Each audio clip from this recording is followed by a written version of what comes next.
What's going on YouTube? Ross's Reef bringing you an update of the Nuvo Fusion 20-gallon reef tank. Guys, this is going to be a 6-month update. 6 months since this tank has been up and running. So much has changed. I'm really happy with the results. This tank has turned out to be a really good little tank. I love the Nuvo Fusion. Don't have too much bad to say about it. I mean, it's a really good tank and everything. If any of you are looking to get one, for the price point, they're really good tanks. The glass they use is high quality glass and everything. As you can see, it's just crystal clear. Just want to go over a few things today, guys. Basically got some new coral that I want to show y'all. I got this nice green one right here. Don't really know the name of it. I got it from a guy on a local reef swap page. I was originally just going to go get this one purple stylopora, I think it's called, but I saw that and I was like, oh, I got to get that too. And then actually got, what else did I get? This little toadstool. It's kind of closed up right now. When I first got it, it was opened, but my pistol shrimp and the Watchman goby have been moving all over this entire tank, guys. Like, they cannot find a spot they want. Like, there goes the Watchman goby as we speak. They are just looking, and the pistol shrimp is digging, kicking sand up everywhere. I mean, my sand looks really white, don't get me wrong, you know, but he's kicking stuff up, covering up corals somewhat, and that's what happened to that one. It got pretty annoyed, I guess, so it's kind of closed up right now. I'm hoping it'll really recover because I really like that toadstool. It has those nice green tips that come out of it and everything like that.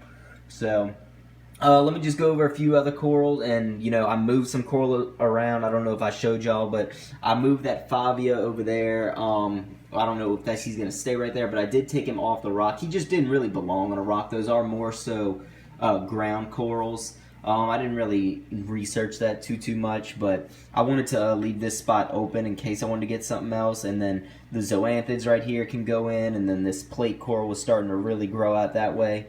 So this plate coral is doing massive, guys. If you can remember this, it was like, you know, really small, like, you know, maybe that much, and it's really got a bunch of good tips on it. A-cans over here doing fabulous. We've got, let's see if I can show y'all. Yeah, you can kind of see on the other side through the ripples of the water. Wait for it to kind of die down once the spin stream goes around. There you go. You can see 2 heads right on the back right there. Really good. And then I got 2 or 3 more up front. So I'm going to have like 5 or 6 heads on this thing by the time all this is done. Maybe more. Duncan corals finally started to open back up. You know, it does not like to be bothered. It closes up pretty good. I may need to move that coral into more light. Like, I actually may just push it back some, right back there by the Kenya tree.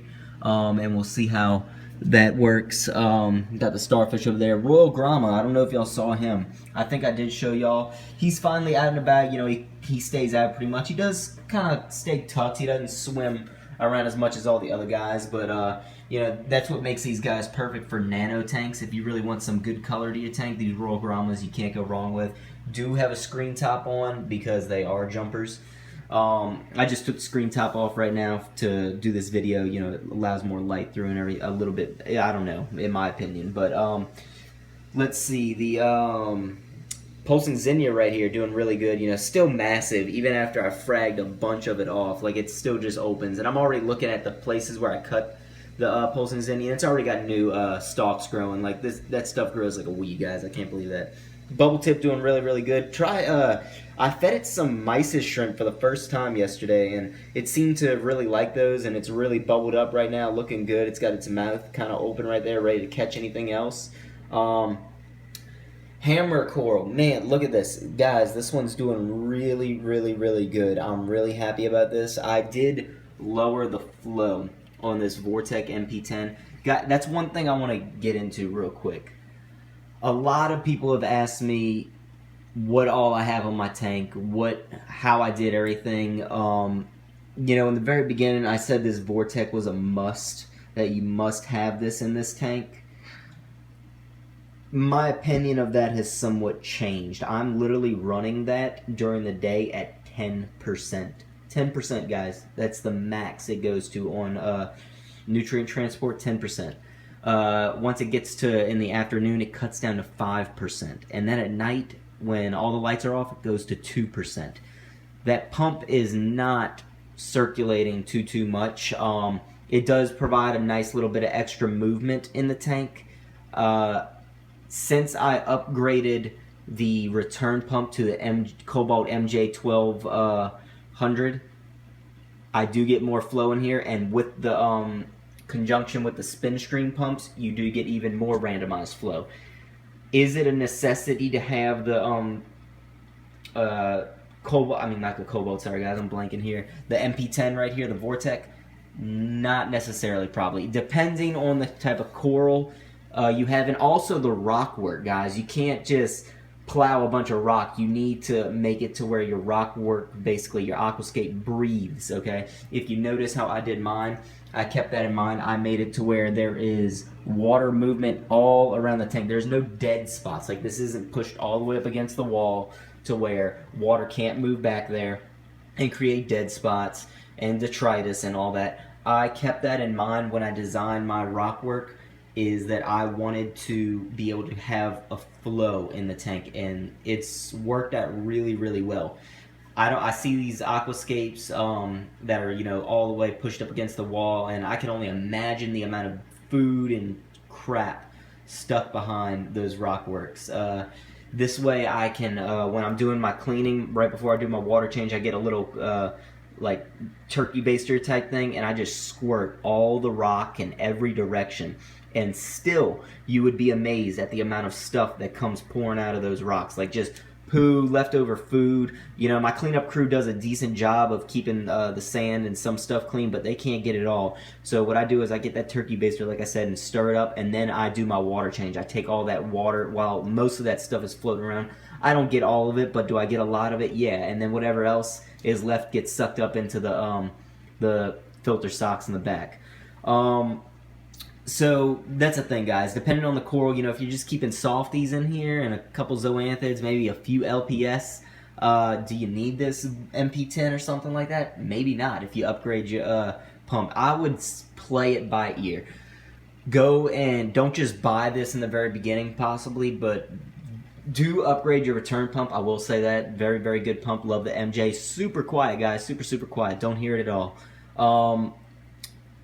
See how that works out for you. If you notice you're getting some dead spots and everything still in the tank, then you might want to upgrade, or, you know, maybe rethink about doing your rock work. I hate to say that, but, you know, like I said, flow around is key. I mean, since I lowered the Vortec, this hammer is looking much more massive, guys. Like, he used to always be kind of tucked in because he was constantly getting pelted. I mean, look where the Vortec is, you know, it's literally pointing right at him. So he didn't like that too much. He is much more massive and looking much prettier. So really happy about that. What else has changed? I didn't want to, you know, also have this new coral that I got right here, this green one, get pelted right by the Vortec. So I lowered it for him and everything. Let's go over this flower pod, guys. Look, I got some new growth on this thing.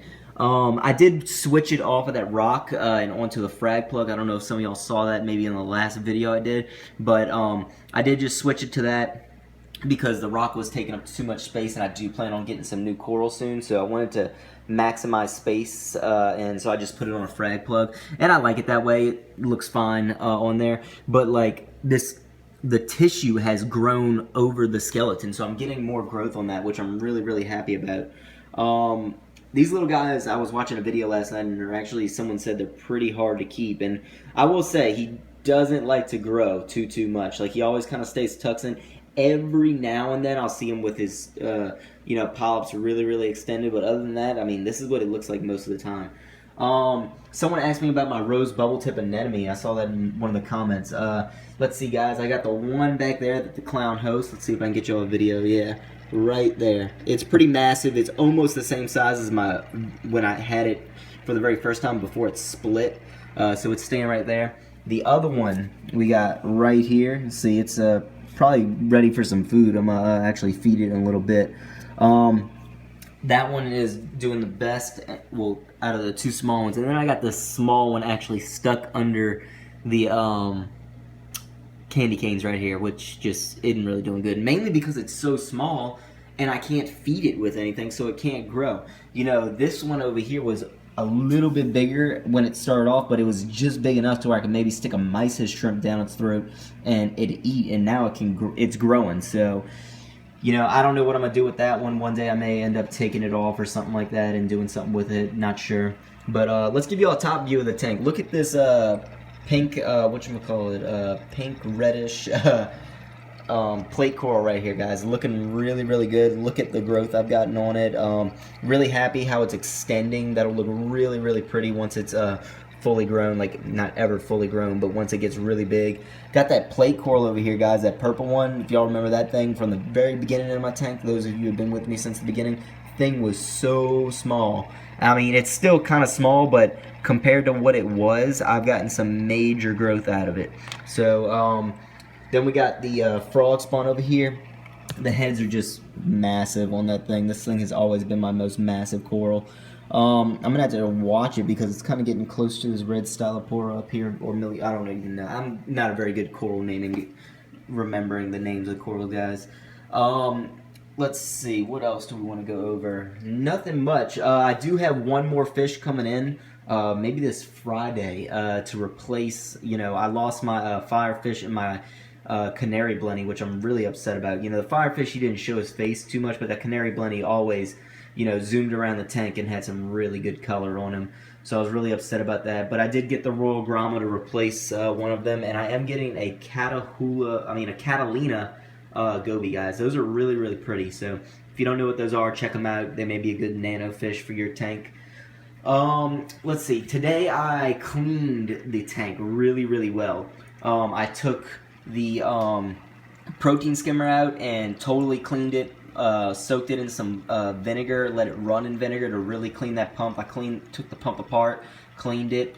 Also did the same thing for the refugium pump, and I did the return pump sometime last week. So, guys, that's one thing you want to keep up with is your maintenance on your pumps. You don't want those things to freeze up from calcification. I have noticed less calcification since I've switched over to Bionic, but still, you do want to watch those. You don't want those to freeze up on you, and then, because that's what happened to me actually the other day. My return pump freezed up on me, and I had to take it out, and unless you're planning on doing it, it's not fun when it happens without you. I think I was just doing a water change, and I have my control panel right down here where I can control all the switches, and I turned it off and wouldn't kick back on. So I had to take it out, clean it, and everything. Did have a lot of calcium buildup all around the magnetic thing, so that's the main thing that'll freeze up. Just, guys, keep a solid maintenance schedule. If you notice that your pumps start freezing up about every month and a half, clean it every month. I actually had on my schedule to clean mine every month and a half, but now I am going to be switching to once a month. I'm going to be cleaning those pump heads. So, because I don't like when they freeze up, I like my stuff running smooth, and it's working really, really good. No micro bubbles in the tank. That's another thing, guys. If you don't want micro bubbles and stuff, keep your pumps clean, keep everything working fine. I know my Spin Stream and my MP10, every 2 weeks, those get a dip in vinegar to clean them off. I change out the filter socks every week. What else is some of my weekly maintenance? Every 6 weeks I was going to clean the the pumps, but now I'm changing that to every month because I've noticed still they need to be a little more clean, and I like my stuff running, pristine. So just watch your maintenance, guys. Keep up with that. That is the key to a successful tank, in my opinion. Just keep up with your maintenance. Do your water changes. Water changes are your biggest friend in the world. I know we don't like doing them, but guess what? They keep the tank in pristine condition. One more thing I just want to tell y'all, I did start vodka dosing again. I kind of slacked off for a while, but I did hook it up to my my doser down there, the Jibo.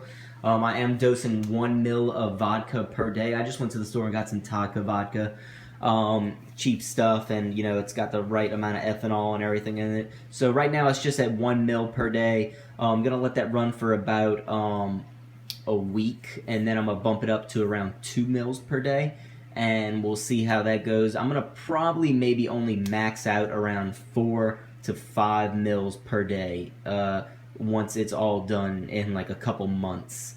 It's going to stay at 2 mils for at least a month probably, and then after that I'll bump it up to 3 for another month or two, and then once it gets to 4 it'll pretty much maybe stay around there. So that'll be a good amount of carbon dosing, and hopefully y'all see a difference. My water is very clear right now.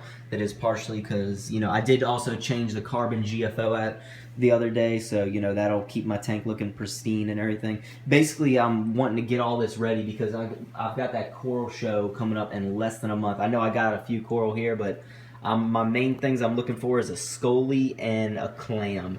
So if any of y'all have any suggestions on which type of scolie and which type of clam, please leave it below. I'll check them out, and hopefully they'll have them at the reef show. I mean the coral show. So yeah, guys, this has been Ross's Reef. Just wanted to give you a 6-month update. I know this is kind of long video and everything. I want to thank all of you who have been with me since the beginning, and all of you who have subscribed. I have reached 100 subscribers. I wouldn't keep doing these videos and everything without y'all's feedback and everything. So I want to thank y'all for that.